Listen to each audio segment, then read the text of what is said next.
Good news mga Cavs! Opisyal na nga na makakabalik sa paglalaro para sa Gilas Pilipinas ang ating pinakamamahal na import na si Justin Brownlee.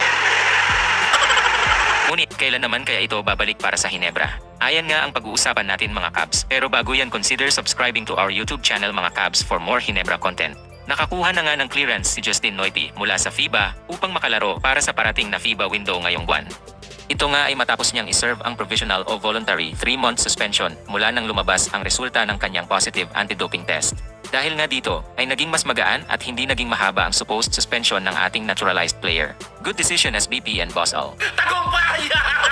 Nahayag nga ni Brownlee ang kanyang pagkalugod sa development na ito. Ayon sa kanya ay hindi na siya makapag-antay na makapaglaro ulit ng basketball at nagagalak siya na nabigyan siya ng pangalawang pagkakataon upang muling may representa ang Pilipinas.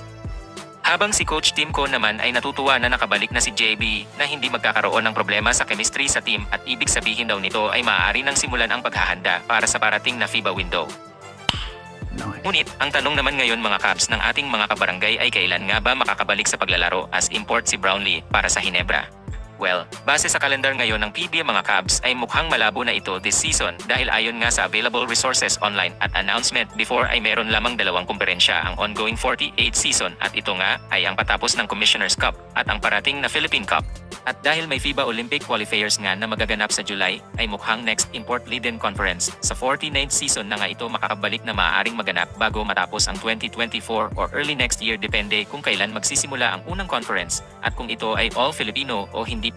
Okay. Pero for sure gustong-gusto na rin ni Coach Tim na maglaro ito muli para sa Hinebra. Pero ang importante naman ngayon mga Cavs, di ba ay clear to play na ang ating resident import at muli na natin itong masisilayan maglaro para sa ating bansa. Isang napakasayang balita nga nito mga Cavs para sa ating mga kabarangay. Happy At lahat ng mga Pilipinong sumusuporta sa ating kababayan. Tanging mga haters lang naman ata ang magmamaasim sa balita na ito. Certainly it's a joyful day today and it's good to be a Hinebra fan and a Filipino. Welcome back Justin.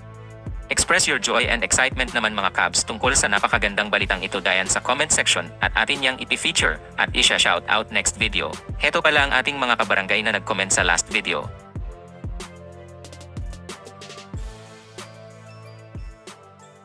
Shout out sa inyo mga Cavs. If you enjoyed this video, please like, comment and subscribe mga Cavs for more Hinebra content.